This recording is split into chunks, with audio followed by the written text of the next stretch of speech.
What happens when your worst fear becomes your reality? Hi, I'm Greg Cassidy. Welcome to the Nightmare Success and Out podcast, where we explore how to overcome your fears and nightmares to set yourself free. We're going to be exploring this topic with guys I was in Leavenworth with and others who survived their own nightmare. These stories can be inspiring, sometimes sad. There's some humor, but hopefully you can come away with a nugget of something that'll help you knock down some of the prisons you built up in your own mind. All right. Welcome back, Nightmare Success and Out listeners. This is where you come for what happens when your worst fear becomes your reality. How do you adapt, survive, overcome, set yourself free? Don't forget to follow, subscribe, share, like, do all that stuff. It helps the show.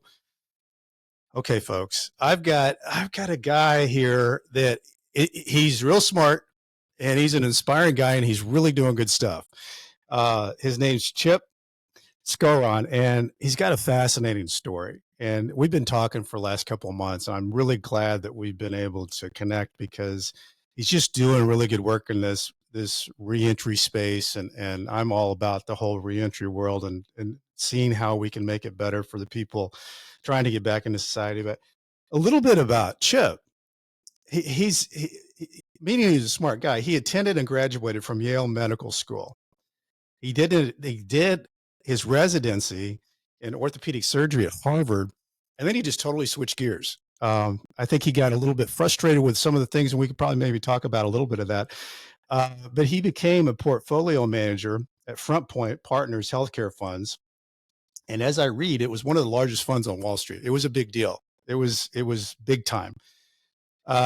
Things got wacky and crazy, and Chip ended up getting convicted of insider trading and was sentenced to a 5-year federal sentence.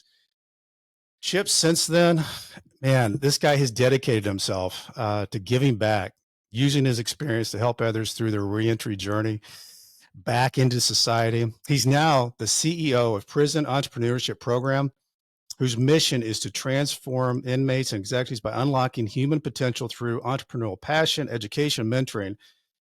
PEP's groundbreaking results. Listen to these results. These are results that you don't hear about. Include a return to prison rate of less than 5%. So for those out there that follow news and hear the bad narrative, that number is usually 75%. So this is less than 5% what PEP is doing. Employment, 100% within 90 days. That's almost, when I read that, it's unheard of. It's incredible. And there's been over 100 businesses launched. These results are incredible. I can't wait to jump into all this with Chip. Before we do, I want to recognize our show sponsor, Auto Plaza Direct. You know, who likes spending a couple of weekends walking car lots, looking for a car, and then you spend 4 or 5 hours at the dealership to buy the car. It's kind of like a root canal appointment. Well, there's a better way to take away all that pain and hassle getting a car. It's called Auto Plaza Direct. They are your personal car concierge. Just tell them the car you want, what you can pay, and they'll go find that car for you, negotiate your best price. They also offer you warranties and financing. It's all full service. Go to autoplazadirect.com to get started with your personal car concierge. The new hassle-free way, the car buying experience you deserve. Auto Plaza Direct. Tell them Brent from Nightmare Success sent you. Chip, welcome in, my man. How are you? Brent, you are a pro, man. That was really good. Don't let anybody do this, Chip. I am humbled. It's good to be here, Brent. Thanks for having me. Well, you know, we were just talking. I wish we would sometimes record this stuff before we get on because you're in a new position, and I couldn't be more excited for you because we're going to get into all of your background stuff, but you are the right man at the right time in the right spot to be doing what you're doing. And you've got that passion, man. You've got that thing. When I started talking to you, I thought, man, I want to stay connected to Chip because he's got whatever that is. You know, when somebody walks into a room, whatever that is, you've got that passion vibe. And that's, you know, I'm sure that's what was your driving force getting you through all your stuff as you were growing and doing in your world. But take us back a little bit, Chip. I've read your background story. Tell us about little Chip growing up. I think you were down in Florida. What was life like? What was happening in your world? I mean, I grew up in actually comparatively very good circumstances. My dad was a rocket scientist. You know, whose dad's a rocket scientist? Yeah, for real. he moved down to Cocoa Beach, Florida, because he got recruited to, build rockets. Wow. And my mom and a whole bunch of other women were recruited to come down there because they needed secretaries and school teachers and all of that. So they kind of, the government built this community out of nothing in a swamp. And that's Cape Canaveral and Kennedy Space Center. So Right. I grew up there. My dad, it turns out, was an entrepreneur. And after 25 years in the space business, working on Apollo and Minuteman and Beaumark and Atlas and Mercury and even the shuttle missions, he left and started his own business. He became a Long John Silver's franchisee. How about that? I used to Yeah, love Long John Silver's, the chicken man. planks and the fries. Well, listen, I used to cook them for you. I mean, I would cook them for guys like you because, my dad decided I needed to learn how to work. And Uh-huh. so when I was 16 years old, I had to work in the restaurants, and I was a first mate, dropping hush puppies and chicken planks and fish and all of that. And, eventually got to the point where he had to fire me. Yeah. Yeah. What do you mean? Well, look, I mean, I was a kid who was, although I was a good student and I was, very focused at performing, I was also kind of a mess inside. And, after work, let my friends in the back door. And, in those days, Long John Silver had a keg of beer. That's and we great. would drink the beer and Keg of beer for teenagers can go a long ways. and hot grease. And hot grease.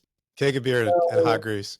But I was a troubled kid. So again, on the one hand, straight A's and captain of the soccer team and number one on the tennis team and all that stuff. And on the other hand, severe drug addiction, really. And where did that come from, Chip? Like, how did you find your way into that?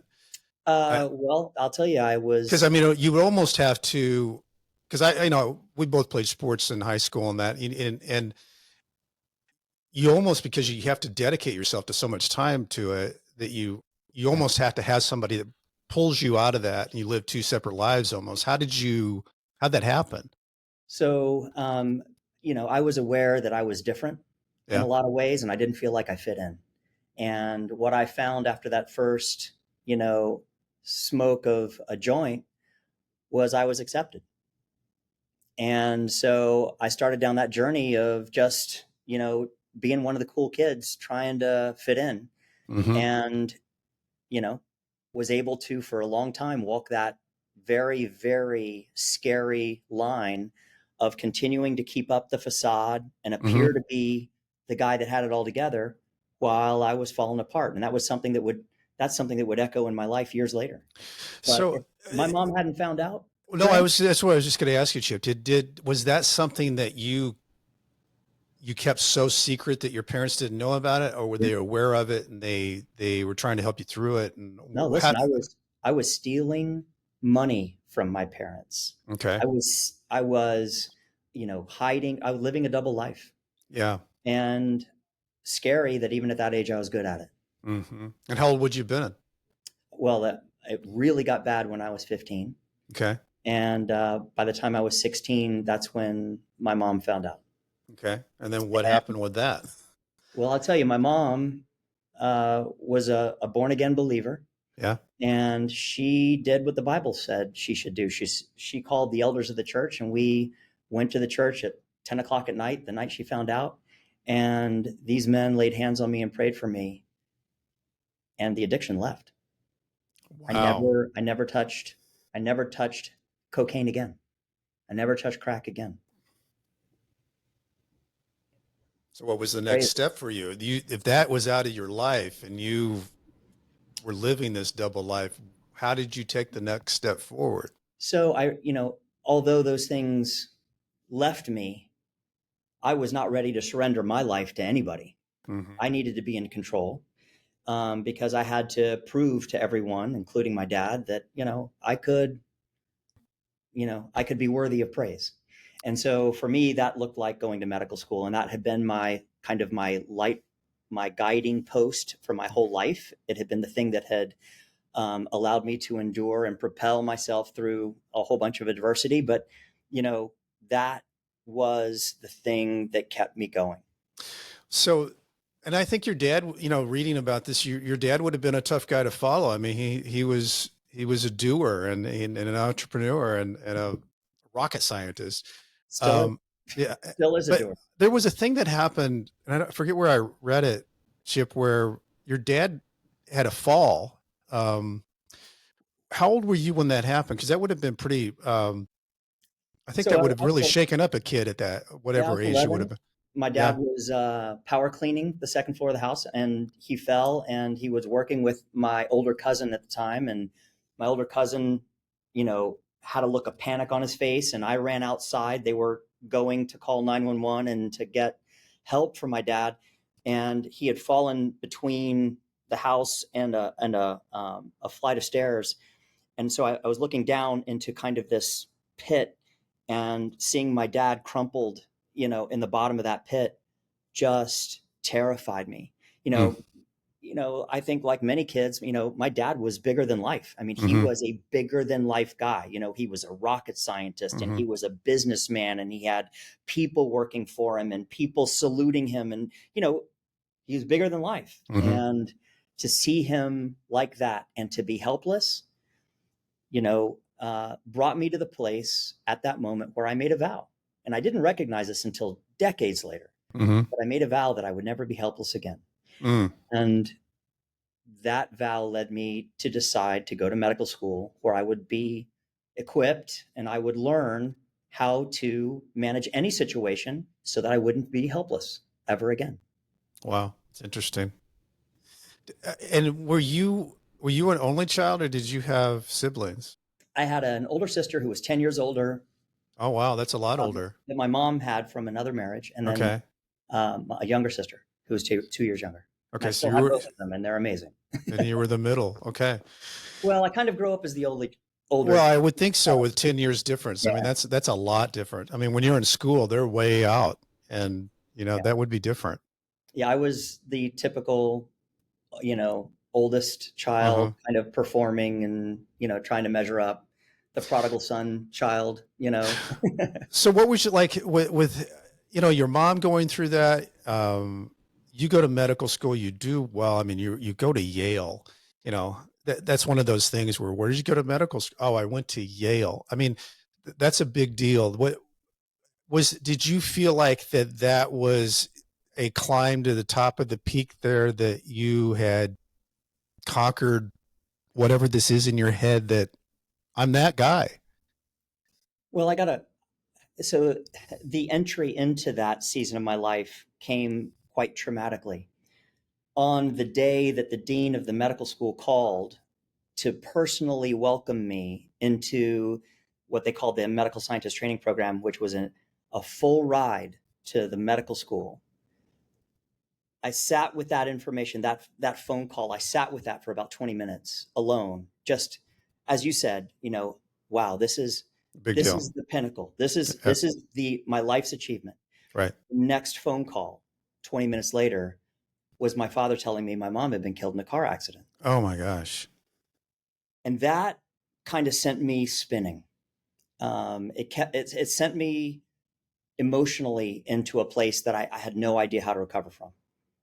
And I'd already largely left home, was not really connected to home much anymore. Mm-hmm. And now I was being sent out with this just feeling of abandonment, feeling of, betrayal, that God hadn't allowed me to share this incredible news with my mom, that Mm-hmm. she had been my biggest cheerleader. So, um, yeah, That's that was amazing it. that happened in that time sequence. That's incredible. Yeah. I And, did. I was talking about it today at lunch. It's the kind of thing, though, that set me up so that every good thing that happened to me subsequent to that, Mm-hmm.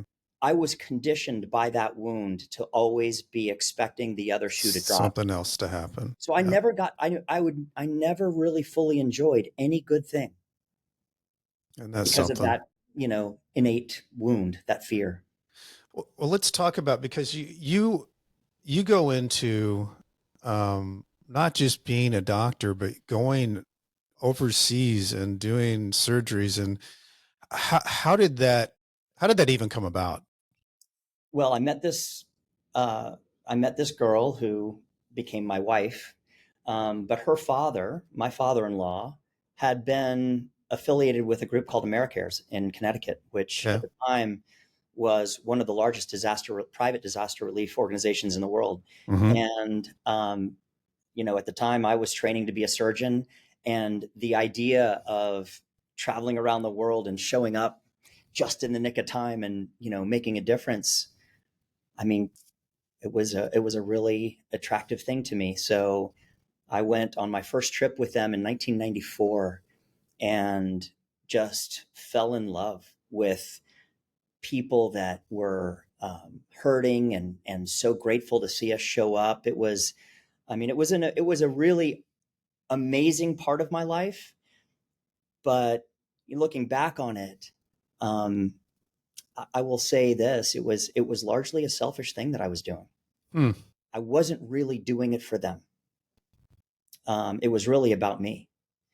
And I did have amazing experiences. I met amazing people and AmeriCares became a very important part of my whole life journey. Hmm. I stayed with them and worked with them. I later joined the board and, just loved the people, and they were an amazing group of people that loved me when my life fell apart. Mm. That's interesting. I didn't know that. So you take a you take a life turn, but when I say that, it wasn't outside of your field, which is interesting. It was a $1 billion healthcare fund. So it was you had and knew and your history was, but you had an interest in those fields of research. So it wasn't like you just went from being a doctor to a San Francisco tech guy. This was moving into a world where there was some familiarity. But what made you make that jump? There medicine was in a state of transition, and where I was training, I was looking at these incredible men, these captains of Mm-hmm. healthcare technology. They were developing, pushing the boundaries of what was happening in orthopedics, um, and yet almost to a man. So I had no female attending surgeons; they were all men.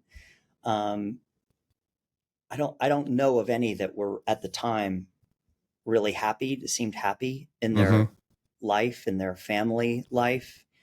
Most of them, their marriages had fallen apart. I mean, these were men that were really passionate, committed, Mm-hmm. maybe beyond healthy boundaries to the practice of medicine. Anyway, so it came to the point where I was trying to decide, okay, so for the rest of my life, I'm going to be a reconstruction guy, a joint reconstruction guy. I'm going to be a spine guy, or I'm going to be a trauma guy, or I'm going to Mm-hmm. start to put myself into a bucket.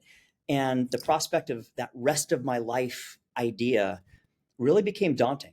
Mm-hmm. And there was a morning when I was in the hospital and I was on call, and it was my wife and I had our first child, and Carly was they were celebrating Easter, and I was on call, and I couldn't go be with them on Easter morning and go to church with them.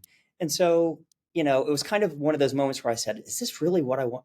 Am I going to go down this road and become one of these guys who I can see what this has done to their lives, how it's consumed them?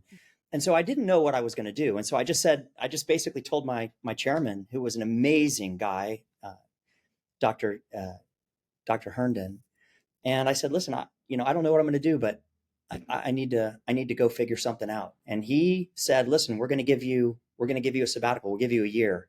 Mm-hmm. And I told him, I said, listen, I don't need that. I know I'm making a change here. And so I began to look at other industries, and it just so happened that, I didn't know anything about the hedge fund world, zero. And I walked into an office in New York, and um, just things went so right, I couldn't possibly say no. Mm. I mean, they made me an offer I couldn't refuse. And so And I they were found and they were looking for guys like you. at the time they were, yeah. Yeah. I mean, and you know, I had no idea what SAC Capital was. I had no idea. Mm-hmm. Um, and so I moved from Boston down to Connecticut and began commuting into New York and went to work way over my head. But you got really good at it. I got good at parts of it, and the parts that I wasn't good at, I was really keen on finding people that could do those parts. And Mm-hmm. so a couple of years later, when the opportunity presented itself, that's when I reached out to the people that could plug those holes in my own life and my own capability. And we created Front Point Healthcare Fund. And I mean, I was really good at telling the story. And Mm-hmm. as a group, we were really good at managing a portfolio, managing risk, and it resonated. And we had, you know, way more success than I could have ever dreamed of. And that's the crazy thing about your story. You have this incredible success, and you're in a great community. It's a community of success. I mean, there's, when I was in Nantucket, I was there for 18 years. There's so many layers and Connecticut and Greenwich is it's that world. But you moved around in that world and became part of that world. When was it, Chip, that you felt like something wasn't right, was it a surprise that someone was coming down on you in a way that could change your life? Well, I was certainly intoxicated by the world I was in, for sure. I Mm, was certainly enjoying all of the comforts and yeah. the pleasures of it. And it was a very unhealthy place to be. And to a certain extent, I was aware of it, but I was definitely not going to be able to save myself from it. There was no Hmm. way I could rescue myself. Hmm. And when I was, you know, pretty far along the road, probably back, I'm going to say, probably a year and a half before everything blew up, I was having a conversation with my older sister. Okay. And I remember very clearly telling her, so I'm married, I have the children, I have the house, I have the cars, I have the vacation house, I have all these things. Is this all there is to life? Mm, So all of these things that I've been trying to accumulate to try to satisfy, some vacancy in my soul, none of it was meeting that desire, that need. I didn't know what would. And yet my sister had a very clear picture at that point. And, Cindy began to pray for me. And she had been praying for me, but now she knew things were coming to a head.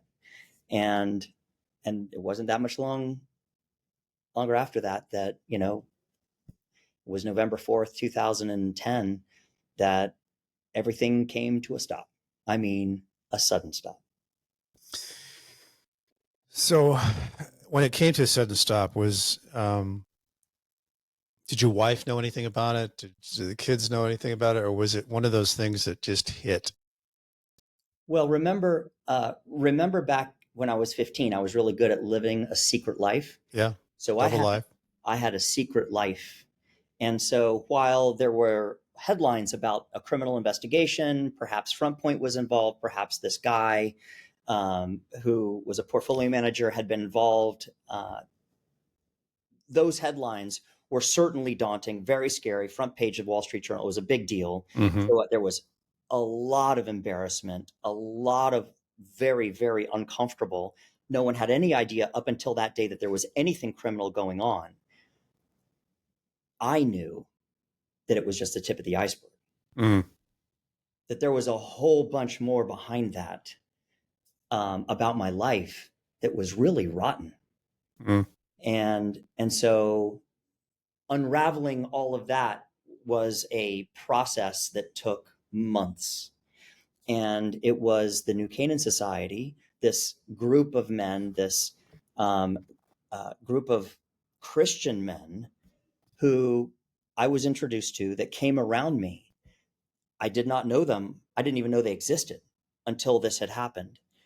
And they loved me, and they gave me the room and the space to really be real about what was going on, not the headlines, Mm-hmm. but the real stuff that was going on. Mm-hmm. Because I was a mess. I was not the husband that my wife thought I was. I was not a good father. I was a deceiver and a manipulator, and it was not pretty. And Chip, how did these guys find you? I mean, what I was the found them. connection? So, to be clear, I didn't even find them. I mean, so I was sitting in a meeting one day at the Greenwich Leadership Forum, and it was a Friday morning, and I had heard about this group, and I'm sitting there, and the guy next to me said, I mean, he just whispers, and he had no idea who I was. He said, listen, if you think this is good, you ought to check out the New Canaan Society. And I was like, all right, thanks. Appreciate the heads up. I walked out of the door, and my sister from California calls me. It's 5:00 in the morning, her time. And she says, I know where you need to go, the New Canaan Society. Mm. And I said to myself, well, I probably ought to check this out. Weird enough that I need to go figure that out. And when I showed up, I found something that I didn't even know it could exist. A group of men that gather together on a regular basis and are actually authentic, that are actually real. That is not something that was part of my life at all. You go to work and you have to put on a front. It doesn't matter what's going on at home. Right. You have to show up and be the captain. And then, if you're out with your buddies and, you're doing that, you're not sharing the trouble in your life or your business with them. It's, you just go from I was going from one basically performance to another. How long did the nightmare part of getting noticed, being indicted, to figuring out being sentenced, how long did that take? Well, so November was the awareness of the criminal investigation. It was August. So from November to August was the journey of coming to faith, confessing everything, and then pleading guilty, being indicted and pleading guilty, which, in federal indictment land is like the shortest time ever. I was just gonna say that's I went 6 years. That's the short. Those are months and not a year. But it doesn't change anything. The fight is the same. You wake up with it. You go to bed with it. And then you've finally realized that, okay, then I'm going to do this plea. How did that all handle out, and with your wife and kids and all that was going on? Because obviously it affects you, but when somebody goes to prison, their family basically goes to prison, because everybody has to handle that in their own way. And I'm just saying that from experience. I have 3 daughters and a wife, and we all had to go through it in our own way. I went to prison, but they were on prison on the outside. And how was it for you and your family? Because you guys you're one of the small percentage where you guys stayed together. Yeah. And by the way, that's all God and my wife. I mean, I get no credit in that. The credit I get is burning the marriage to the ground. And the time frame is one where, the New Canaan Society becomes a part of my life. I come to a completely new relationship with God. I mean, I had no idea how religiousness had basically, shackled me for my whole life. And suddenly I come into a saving relationship with Jesus. That was in April. That led me to really a profound month of really being able to see just how, at least a glimpse of how broken my life really was, of the lies and the deceit and the mess that my life was, and then confessing that. Then it came to the point where, okay, you have to make a decision. Everybody who goes through this has to make a decision. The decision is very simple. Are you going to cooperate with the government and get other people in trouble? Are you going to plead guilty, or are you going to fight and plead innocent and try to go to trial? I mean, everybody who goes through this has to make that decision. The decision was being made by me at a meeting in the Bank of America building in New York on the day that the earthquake struck Washington, D.C. and damaged the Washington Monument. That was the day they evacuated the building. We were in. And I was in the midst of making the decision, and they evacuated the building. We were the only ones left in the building. Our lawyer said, just stay here, it'll be fine. And I said, I'll do it. I'll plead guilty. I'll go to prison. And that was the beginning of then they go back to the prosecutors. They have the conversation. Okay, we're willing to plead guilty to this. Mm-hmm. And that set up everything that followed. So that's the plea. And then you go through the pre-sentencing report and, right. And that portion of it. And then you have the sentencing, and then you report to prison. And that took from August until January 6th. Okay. And I reported to prison after Christmas and New Year's, January 6th. Yeah, yours was like I got 5 years, and I reported January 14th of 2014. So I went through the whole, almost like Dead Man Walking through Thanksgiving and Christmas. And it's just a really strange thing. And no one would ever listen to us. No. But I guarantee you would give the same advice. Listen, just go in. Yeah. Get it started. Get it started. Well, I want to talk about the getting in. And before we do, I want to recognize Nightmare Success Podcast is sponsored by the White Collar Support Group, the world's first support group devoted to people navigating the white collar criminal justice system. I'm a member of the White Collar Support Group, and I can tell you there's a bunch of people who help each other through the criminal justice journey for free. Whether you're just starting your journey or you've made it through to the other side, this is a great space for you. You can join us on Zoom, Mondays, 7 p.m. Eastern, 4 p.m. Pacific. For information, go to prisonist.org. That's prisonist.org. Start here. So it's so true. You feel like, once you're sentenced, you just want to start. You just want to get going, to get, time, clock, start, go. Well, for me, that was in retrospect. Yeah. At the time, I wanted to stay out. Well, sure. Exactly. No, that's, tell me a little bit, like leading up to like the night before you went, what was that like for you? So, certainly one of the scariest seasons was in the days and weeks before the indictment, right? Because you didn't know if they were going to rappel down off the roof and come in with TV cameras and SWAT teams and hold your children at gunpoint, right? That was a real concern. But in the weeks before reporting, I was feeling very, I was aware that there was a huge transition about to happen in my life. Mm-hmm. And I didn't know how prison was going to affect me. I had no clue, but I knew it was going to be profound. So I was in a mode of really sending messages to my future self and to my children. My kids were young, right? Mm-hmm. My oldest was 12, my youngest was 5. Okay. And I was basically abandoning them mm-hmm. for what would amount to 4 or 5 years. Right. And so I was writing letters, making videos for them, telling them how much I love them, and really spending a lot of time on my knees, praying about what would be coming, and that it wouldn't be for a wasted season. Mm-hmm. I the way I was looking at this, I'd gone to college for 4 years. I had done 7 years getting my medical degree, my PhD. I had done 4 years of orthopedic residency. I could do 4 years. Yeah. Like I know what those blocks of time look like. Right. And this is just another season of growth, maturity, and an opportunity to do something that I do not want to do, but I'm going to have to do it. So I may as well buck up and, go do it. Yeah. And my goodness, those 4 years were the best education of my life. And I got to tell you, because you and I have talked about this, and I've read about what you've said, that's probably one of the biggest surprises about going into prison, is that you find that there's some really good people in there. My thought was, what you see is, I was standing at the gates of Leavenworth thinking, okay, I'm probably getting a fight. And maybe, do I get raped? You think all these crazy things. Am I going to get stabbed? And, You are a handsome man, Brent.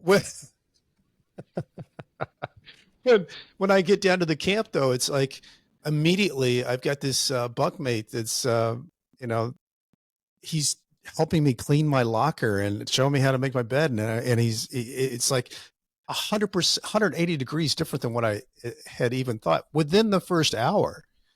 And, you know, that's, I think, one of the greatest things that stays with me is the perspective I gained from that, that I always want to hear the story because, you know, these people who were in there have these incredible background stories that hardly ever get told. And the judgment part of things is I always just want to, you know, hear what's your story, because the story is so interesting, and their background and the environment and everything of how somebody gets to where they are. But anyway, you walk in and something interesting happens is the guy comes up to you and says, "I'm Chip." Yeah. Now that's, to me, blows my mind because there are there's only not, 6 of us in the world. yeah. Yeah. And I meet Chip. So this guy, Chip Trimble, who remains a very dear friend of mine. But yeah, he was the guy. And so I said, "Hey, I'm Chip." And he puts his hand out first and said, "I'm Chip." And I said, "Oh, I'm Chip too." And he goes, "Remember that. Remember your Chip too. I'm Chip 1." So immediately his head goes there. But then he looked at my Bible, Brent, and he said, "Just remember, all things work together for the good." And I said back to him, "For those who love God and are called according to his purpose." And he said, "My brother." And he embraced me. And that's how I was welcomed, as you were, by a brother who was showing you Yeah. and taking care of you. Yeah. And that's what I found largely throughout my entire journey there. I was loved and cared for. Chip, here's the thing that I find fascinating about your experience, and I wanted to talk to you about it because when you started pulling guys into your world orbit of them being vulnerable, that's not something that's very common in prison. I mean, I noticed in RDAP that there was some vulnerability that happened, and it didn't leave, you know, after that, it didn't leave the room, but you were doing it at the bunk side area where, you know, these guys were totally voluntary, but you were creating a society within a society of people who were giving and taking, and, and being very vulnerable in a space that, you know, people try to put on a face in prison that, you know, don't bother me, I won't bother you. It's about respect, all that kind of stuff. But how did how did that evolve? Well, I mean, it started before I went in. It started with the New Canaan Society with these men modeling what that could look like. And like I said, I'd never seen men do that before. I'd never seen a man get up and start to talk about his life and then begin to weep in Right. front of other men, and had men come around him and hug him and pray for. I mean, that's not the model of manhood that I was shown. Right. And We see that as weakness, is what we're taught. Yeah. In the society that we've grown up in, is men can't weep. Men have to stand strong, and vulnerability is a weak thing, and all those things that you roll around in your head, and we're grown up that way. Well, Brent, and so this is just one of many things that I learned, how in the kingdom of heaven, almost everything, it could be everything, but almost everything so far that I've seen is turned upside down. And so, yes, I was taught that being strong meant, stiff upper lip, keep marching forward, put a smile on your face. And where now I have come to learn that it actually takes an extraordinary strength to be able to stand there and weep and bare your soul in front of a man. Anyway, so in prison, what happened was, despite the fact that I was going to church now in prison, and I was participating in Bible studies, and I was part of the praise and worship team, I was doing all these things. I didn't have the kind of relational intimacy, the closeness with other people there yet that I was really, really missing, that I felt I needed in my soul. And so I was lonely despite all those things that I was doing. And I was praying about that. I was actually asking God to send me a friend. And one night, a man walked into my cell. His name was Biggs, and I was not evangelizing or proselytizing. I was depleted. I was depressed. And the only thing I had the energy to really talk about was how Jesus was my hope. And I don't even remember what the conversation was like, but it lasted for 4 hours. And when they called count, the bridge between dinner and count time is like, 3 Yeah. hours. Yeah. And that time went by so fast that when they called count, it was like we both came out of a trance and we were like, whoa, what just happened? He left. And the next morning when I saw him, he came up to me and he was, he's a Now, big if I guy. remember right, Chip, he was the record producer. I can't remember the record label. Rockefeller Records. Jay-Z. Yeah. Yeah. So, I didn't know who that was either. And I didn't know him. Everyone else knew him, but I didn't. Right. But he came up to me the next morning and said, "What did you do to me?" Mm-hmm. I was like, "Oh, Biggs, what do you mean?" He said, "Listen, I've been floating around all night. My body feels like it's tingling, and I can't stop thinking about Jesus." And I said, "Well, that wasn't me. That's the Holy Spirit, and we should probably talk." And that friendship became the nucleus of this relational fellowship that was, we were Two guys on the opposite side of the world. We were so excited, all of us, everyone who joined that group, and we still communicate. In fact, I just hired my bunkie from that group to work with us here. And I love that. We were so excited to be together, whether it was, breakfast, in the gym, and workout, whatever it was. We just wanted to be together. And people began to notice. And pretty soon, some crazy things started to happen in the prison. And none of that was intentional. It was just the joy of being together. And that was all born out of the New Canaan Society. Mm. It's just that almost that spark in prison lights a fire. It's like there's dry kindling in prison, whereas out here it's kind of damp.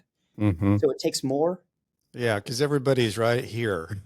That's why it can be easily triggered in prison. The people are just right there, and if you can throw something good in that arena, then it's something that can really attach itself. Which is, so this thing grows when you're getting close to getting released.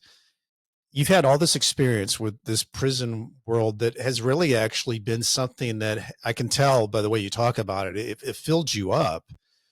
What were you thinking as you were stepping out? What were you thinking? This is going to be something in my world that I'm going to do, or what was Chip thinking as you were getting close to the door? Because a lot of weird things happen when you're getting close to the door. It's like, oh my God, I'm going back out.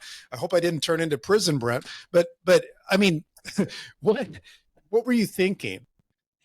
I was focused on, number one, figuring out how I could love my wife and begin to repair that damage. Being reconnected with my family was important, but yes.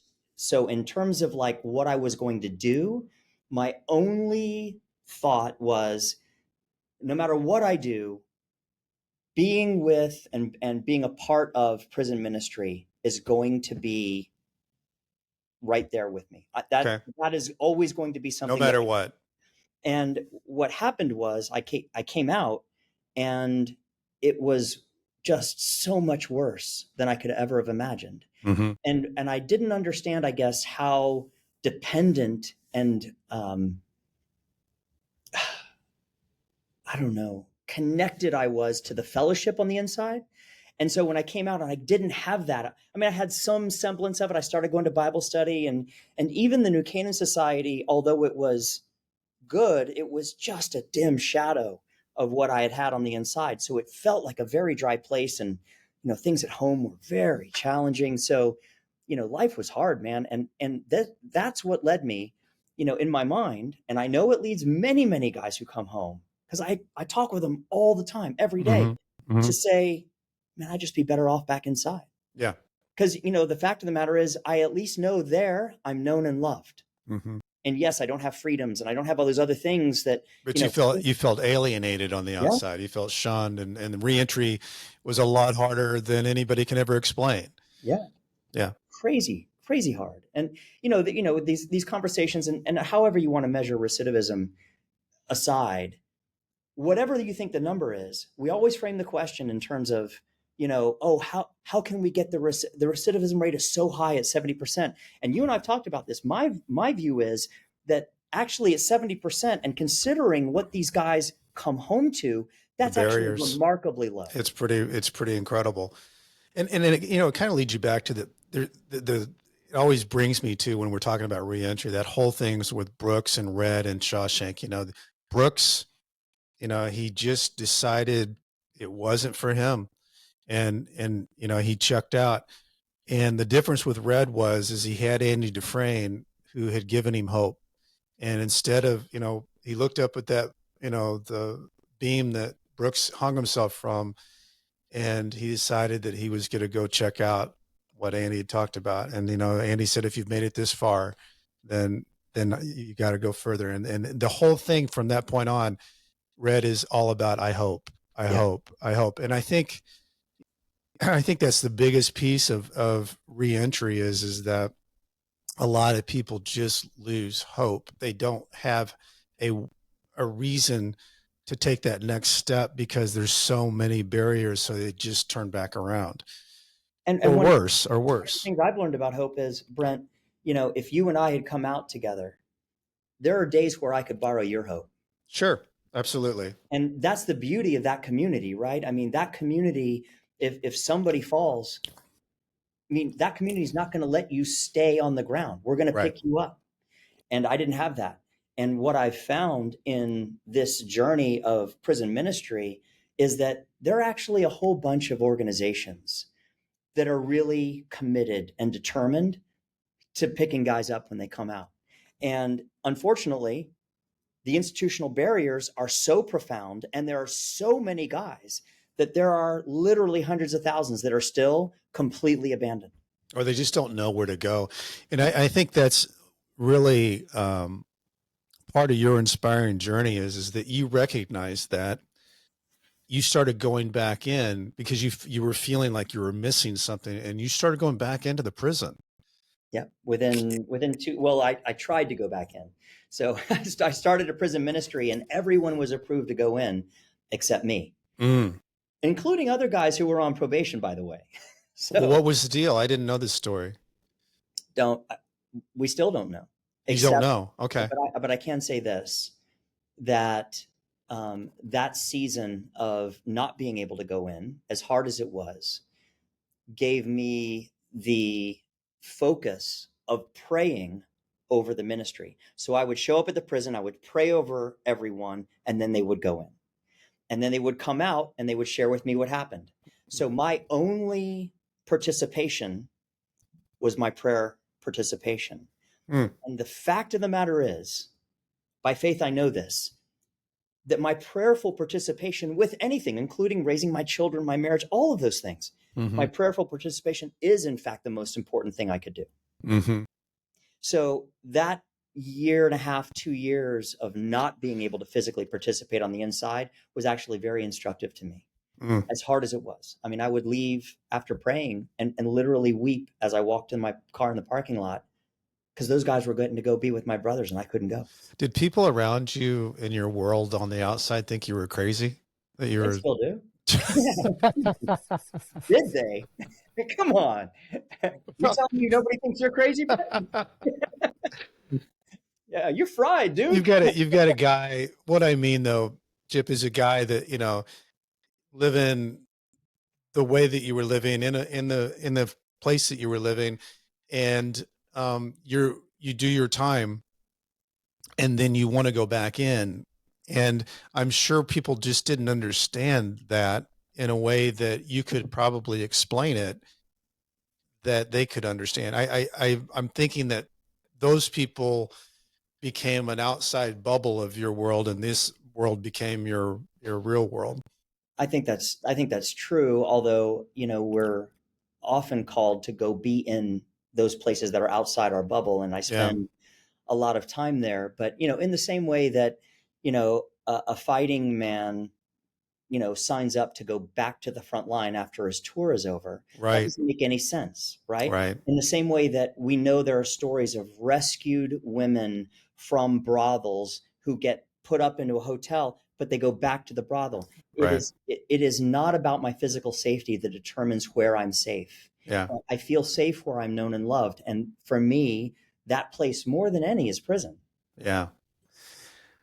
Well, the thing of it is that what's so encouraging is that I'm not sure how PEP and you found each other, but what they're doing and what you're doing and how you guys came together seems like a match made in heaven, because all the experiences that you had over these years, and then you get into an organization that has the real purpose of mentoring and showing people how to take it to the next step or build a business, or all these things that are so important to reentry. And you already understand that.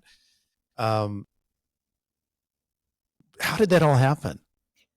Well, I can't say exactly. Any of us know how the original contact was made. So honestly, nobody really remembers. It was 5 years ago. Okay. They asked me to come speak.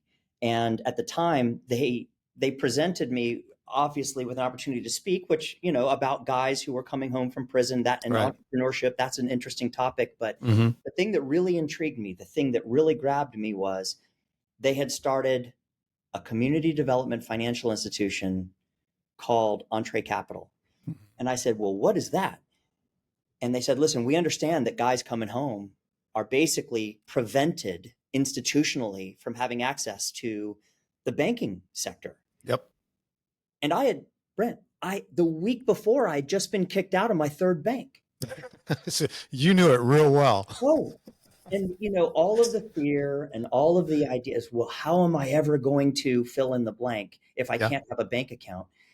And suddenly these guys had an institution, a CDFI, that was going to only loan money to men who had come home from prison who wanted to start businesses. It's huge. So I immediately said, I'm going to be your first investor and I'm coming. Well, that was 5 years ago. And now There you are. the Entre Capital reports to me. It's crazy how this works. And it is an institution that, among other things that are happening across the country, has been created because of an institutional problem with our society. And is it national? It is right now. It's in Texas. Okay. Because everything that you're doing, Chip, I want to be national. And the reason I say that, Chip, is because I have the opportunity with this show that I get so many people that are doing so many great things, but it's all like in silos. There's really good stuff going over here in Michigan, and then there's Jay Jordan over in California, and then there's Tara Simmons, who I interviewed. She's doing incredible things up in Washington.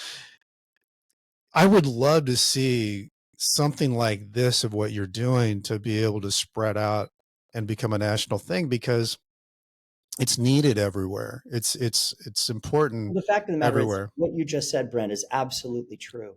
There are great people doing great work around, but what there has not been yet is that tipping point where we get together and begin to have a collective voice. One voice. And really learn from each other. And that collaborative kind of spirit that, we look to foster here. Yeah. It's going to happen. I feel a momentum, and I know you do too. Well, and I think that, there's just too many out there. There's 26 million, some say 70 million. There's a huge number. We're talking about 330 million in the United States. So it's a big number. If it could come as a one voice thing, somehow one umbrella under, and everybody can get what they need, it would be big.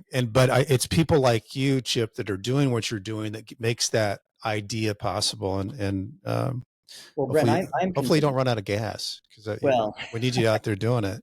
I have food that you do not know of. No, I will say this, Brent, and I know you are my brother about this.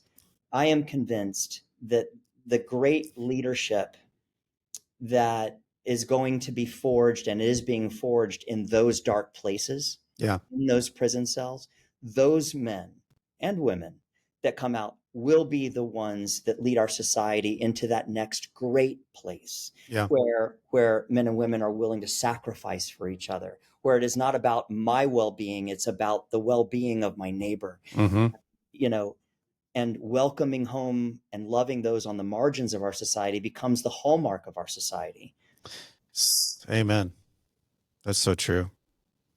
Well, Chip, after everything that you've been through, and I mean, it's been a journey, for the listeners out there, what do you think is your greatest takeaway through all this? My greatest takeaway is that as a believer, as a follower of Jesus, the good news that I have received means that I am empowered, enabled, actually mandated to go and actually enjoy and promote the prospering of everyone around me. It is not contingent on whether they, believe what I believe or not, or see things the way I see it or not. It is my privilege to go and to love people regardless of where they've come from, how they speak, what their traditions are. I just get to go and actually promote their thriving. And, if there's anything here at the Prison Entrepreneurship Program that we're focused on, it's upward economic mobility, right? We don't like to measure metrics of failure. We want to see thriving. And I really do think that, as believers, we should be keenly interested in human thriving. Yes. I mean, that's what it is. And that makes everything better. Right. That becomes the attraction. There's no, but you have to do this first. That's right. It's just come as you are. I love it. It's a great answer. I knew you'd give me a great answer on that, Chip. Well, you didn't give me a moment to throw me on the spot. So with PEP, what's the best way that somebody who's listening to this, how can they reach out and help? What's PEP.org. Go to the best website. way to do it? Yeah, 100%. We have, the thing that I love about being here is that we have a staff that is almost to a person. We have 2 staff members, I believe, that have not done time.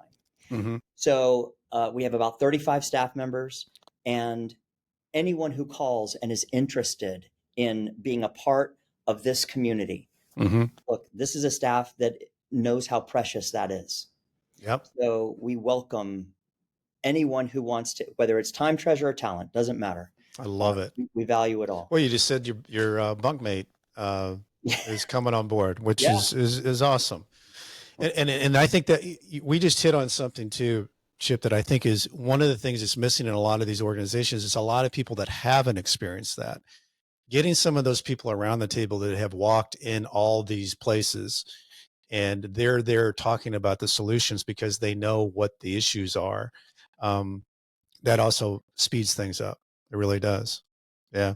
Well, it helps us be wise. It helps us be wise. We do things, and we've both seen the government try to take affirmative steps, and because they are not wise, they wind up hurting people as opposed to actually helping. Which a lot of the barriers are there. I mean, a lot of the barriers that are there for reentry have been created through legislation, and it's one of those things. I remember interviewing Jay Jordan, and he brought in California a whole wall and up to Sacramento, and it was a huge wall, and it was all the barriers of statutes for reentry. And the legislators came out to look at the wall, and they said, "I just can't believe that this is right. How could we have this many laws that stop you from getting back into society?" But he, in the course of things, Jay Jordan is one of the doers, and 44 laws have been changed because of him. But Chip, thanks so much for being on the show. I appreciate you taking your time. I want to also thank Homestead Financial. It lets me use all this fancy stuff in here. If you've got home mortgage needs, Greg Afdiev is your guy. He knows all that stuff. I know it's a hassle, but if you got time, the reviews on Apple, and I love it when you guys go do it, and we've got a bunch of them on there, but it puts the show on steroids. If you want to know anything more about me, go to BrentCassidy.com. I spell it wrong. I spell it with a TY instead of a DY. Yeah, I was growing up, I wanted to be Sean and David, and there's no relation at all. Uh, as I used to say when I was writing my emails back and forth from Leavenworth, stay strong. I'll do the same. Chip, thanks, my man. I love your mission. Keep it going, man. Thanks, brother. Nightmare success, in and out.